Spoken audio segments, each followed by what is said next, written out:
We say the words easily, "I've moved on." But if that were really true, why does a single song, a familiar place, or a quiet evening undo us so completely? Letting go sounds simple when spoken out loud, almost polite, almost mature. Yet in real life, it feels anything but simple. It feels like standing at the edge of something you know you must release, while every part of you tightens its grip. You're not holding on because you're foolish. You're holding on because something inside you is afraid of what remains when you don't. Look closely at your own life. You didn't need a philosophy book to teach you that things change. Life taught you early, and it taught you repeatedly. A routine that once felt permanent quietly disappeared. A relationship that once felt unshakable slowly became distant. A version of yourself, someone you used to be, no longer exists except in memory. These changes didn't arrive dramatically. Most of them slipped in unnoticed, until one day you realized something had already ended.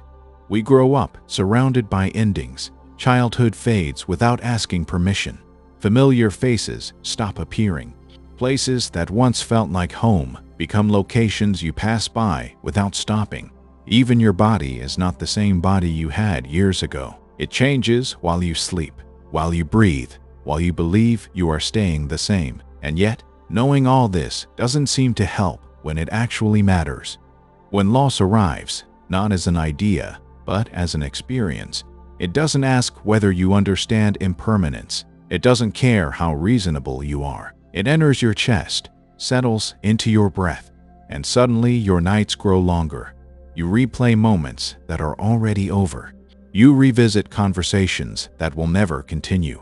You carry the weight of something that no longer exists and still feel responsible for it. What's strange is how calm we sound when it isn't happening to us. We comfort others with wisdom that feels solid and true.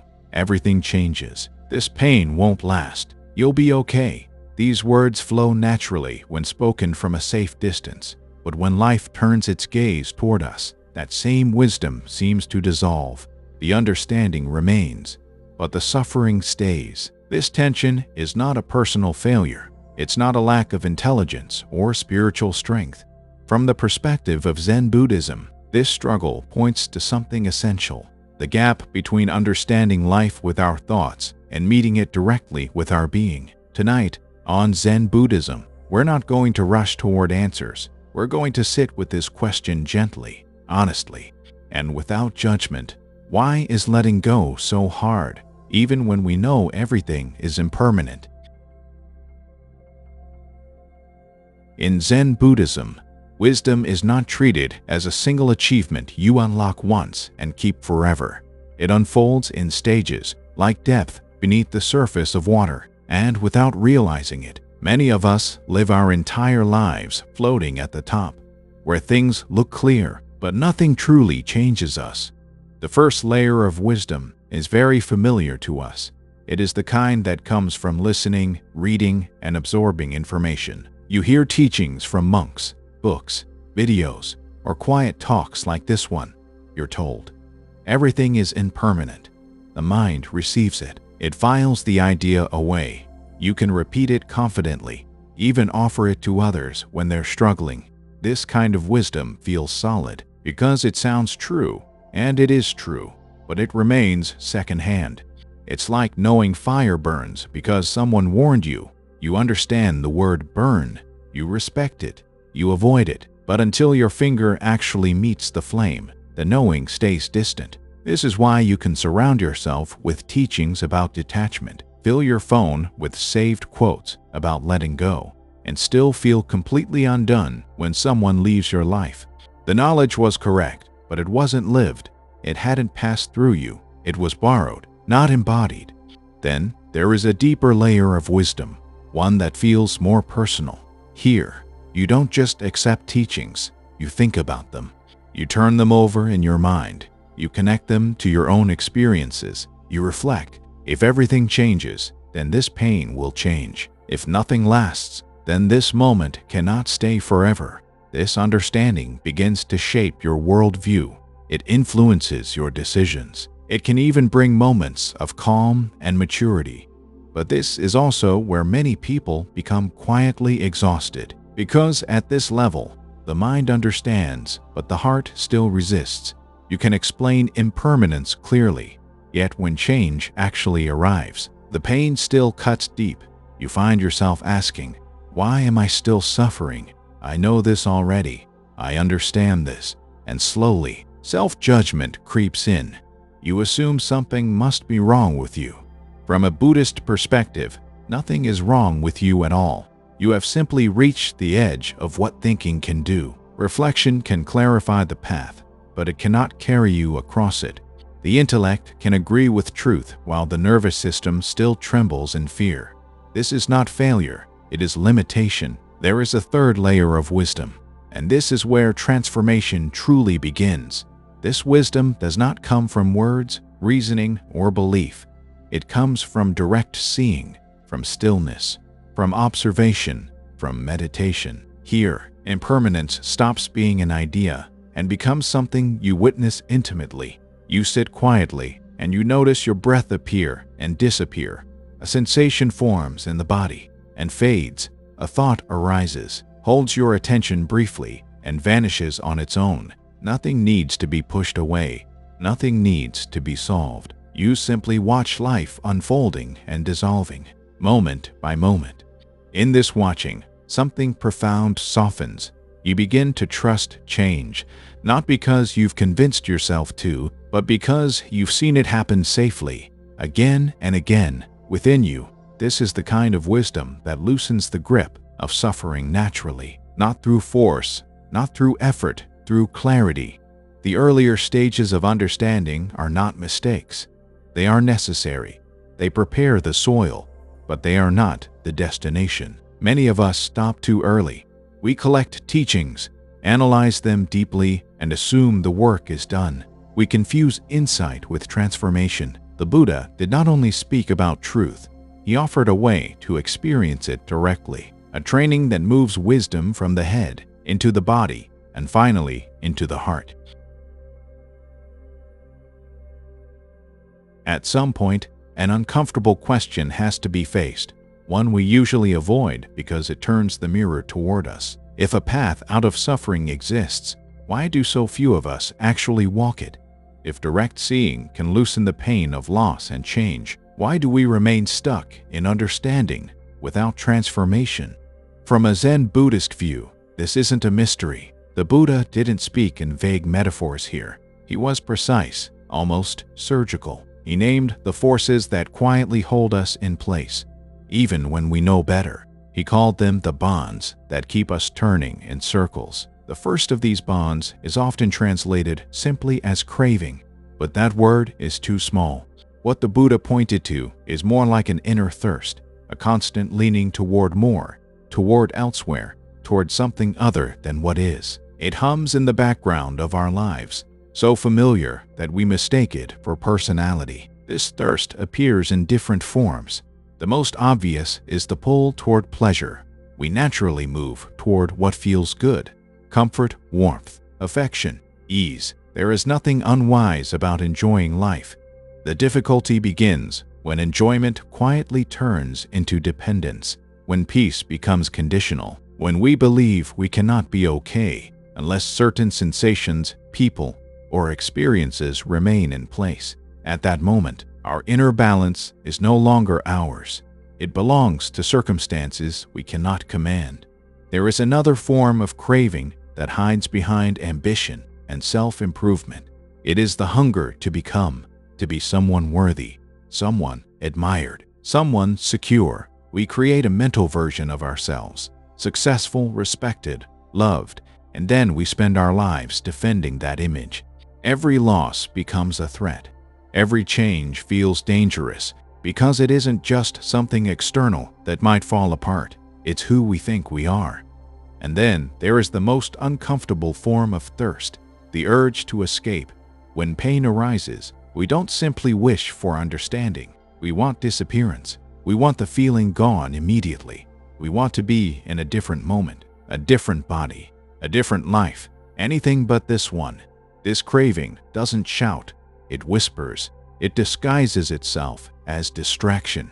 numbness, overthinking, or endless scrolling, but its message is always the same. This moment is not acceptable. If you watch carefully, you can see these movements shaping your days, not as moral failures, not as flaws, just as habits of the mind. And when you look even closer, something revealing appears. We rarely crave things for their own sake. We crave what those things allow us to feel about ourselves. We don't long for the relationship itself. We long for the sense of being chosen, safe, and seen. We don't fear losing the job itself. We fear losing the stability, identity, and meaning it gave us. The object is only a doorway. What we're truly attached to is the inner state we believe it provides. This is why letting go feels like losing a part of yourself, because, in a way, it does feel that way. And this understanding leads us directly to the next bond, the one that keeps craving alive, even when we see it clearly. The Buddha gave a name to something we rarely question, even though it shapes almost every reaction we have. He called it clinging to self, the deep attachment to the idea that there is a solid, permanent min at the center of experience. From a very young age, we begin assembling this sense of self piece by piece. We gather it from memories, laybys, roles, successes, mistakes, relationships, and expectations. We say things like, "This is who I am," and "This is my story." Over time, that story becomes familiar, and familiarity feels like safety. The problem is not that we have a story, it's that we start to believe the story is what keeps us alive. The more carefully we build this identity, the more fragile it becomes. Every addition requires protection. Every role must be defended. Every attachment becomes structural. So, when something falls away, the pain feels disproportionate. It doesn't register as simple change. It registers as collapse. When a relationship ends, we often say we miss the person, but the deeper wound is quieter. We miss the version of ourselves that existed in that space, the one who was loved in that way, needed in that way, defined in that way. When we fail, it isn't just disappointment. It feels like erasure, as if the ground beneath our feet has given way. What makes this especially difficult is that the mind doesn't reveal this mechanism clearly. It tells a simpler story. I'm upset because of what happened. I'm hurting because of them. But underneath, there is often grief for an identity that no longer has a place to stand. The mind senses a threat to its own structure, and it responds with urgency and fear. This is why letting go feels impossible, not because we're attached to events, but because we're attached to who we believe we are inside those events. Yet the Buddha never taught that nothing exists. His teaching was far more subtle and far more freeing. He pointed out that what we call self is not a fixed entity. It is a living process, a movement of sensations, perceptions, thoughts, emotions, and awareness, constantly shifting, never still. Life is happening, knowing is happening, experience is real, but there is no solid owner standing apart from the flow, no unchanging core that must be defended at all costs. When this is seen directly, not intellectually, but experientially, something softens, the endless guarding relaxes, the need to hold life still begins to loosen, because there is nothing solid to protect in the first place. And from this clinging to self, another force naturally arises: fear. Fear of being alone, fear of being unimportant, fear of discovering emptiness where we expected certainty, fear of what might remain if we stop striving, stop proving, stop holding everything together. In the Buddha's teaching, fear is not the deepest root, but it is the one we meet first. It is how craving and self-clinging announce themselves emotionally. When we believe, "I am what I have," every loss feels like a threat to survival. When we believe, "I must become someone," every failure feels like disappearance. Behind the quiet compulsions, checking a message that won't arrive, revisiting a memory that only hurts, there is often an unspoken confession: "I don't know who I am without this." I'm afraid of what remains when it's gone. This fear is not a mistake. It is not weakness. It is a messenger. And like all messengers, it does not ask to be silenced. It asks to be understood, met gently, and held with compassion. Now that the patterns are visible, the wanting that never rests, the identity that feels it must be defended, the fear that rises whenever that identity trembles, a natural question appears. If these habits are so deeply woven into us, what are we supposed to do? How does understanding turn into freedom? How does insight stop being something we agree with and become something that actually changes how we live? This is where the Buddha's teaching takes an unexpected turn. He did not encourage struggle. He did not say, detach faster, or be stronger, or convince yourself not to care, because he saw something most of us overlook. The effort to force letting go often becomes just another form of attachment. The urge to push discomfort away, to erase desire, to escape pain as quickly as possible. This is still craving, simply wearing a different mask. You cannot undo grasping by tightening your grip in the opposite direction. You cannot escape restlessness through more inner violence. A mind trained to control and manipulate cannot free itself by controlling and manipulating harder. The trap is made of the same material as the escape attempt. So the Buddha offered something far simpler and far more demanding. He said, look, not analyze endlessly, not repeat comforting phrases, not adopt beliefs and hope they work. Just look directly at what is happening, exactly as it is, in this moment. Look at desire as it forms. Look at fear as it tightens the chest. Look at identity as it builds a story, and then panics when the story is threatened. And keep looking, not to fix, but to understand. This kind of seeing is not passive. It is intimate. It requires presence without interference. And this is where we return to the deepest form of wisdom, the one that grows through direct experience. Learning and thinking are not mistakes. They are essential. They orient us.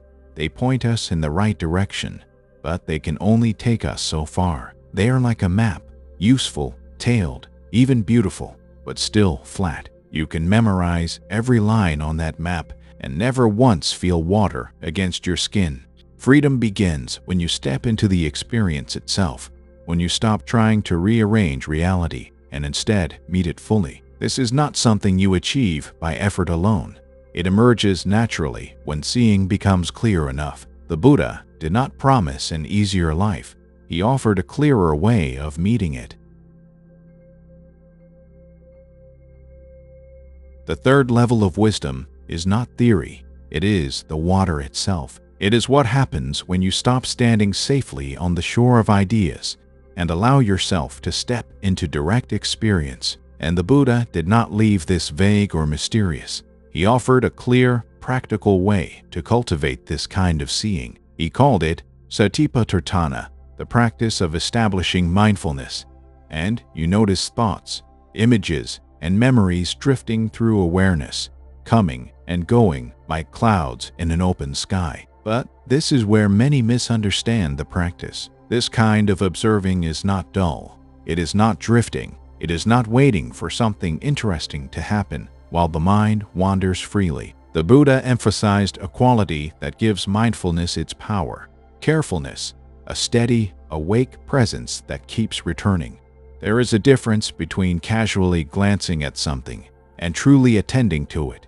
One skims the surface, the other stays. The Buddha compared this to the difference between briefly looking at water and sitting patiently beside it until the surface settles and the depths become visible. This is where right effort enters, not the effort of strain or control, but the effort of sincerity, the willingness to show up fully, to notice when attention drifts and gently bring it back, again and again, to this breath, this sensation, this moment. Without this quality, practice remains shallow. The body sits still, but the mind never truly arrives. Old patterns continue quietly underneath: craving, identity, fear, unchallenged because they are never clearly seen. But when careful attention is present, something begins to reveal itself on its own. You start to notice movement everywhere. The breath you were following has already ended. The sensation you were aware of has changed. The thought you just believed has vanished. Nothing you observe stays long enough to be owned. And this is no longer an idea. It is something you witness directly, repeatedly. When this seeing becomes clear, grasping loosens without force, fear softens without argument. Not because you pushed them away, but because you saw through them. You saw that what you were defending had no solid core. This is the quiet revolution of the Buddha's teaching. He does not ask you to destroy the self or suppress emotion. He invites you to look so clearly that the illusion can no longer hold you. Slowly, another realization emerges. Thoughts come and go, yet awareness remains. Feelings rise and fall, yet something is still here, watching. The self you've been protecting begins to feel less like a thing and more like a story in motion.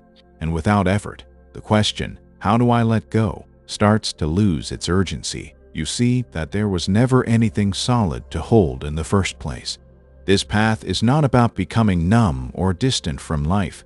It is about seeing life so clearly that you are no longer trapped by it. About discovering that peace is not something to be manufactured, but something already present, beneath the grasping, beneath the fear. All that is required is this simple act to stop and look. That looking can begin anytime, even now, even here,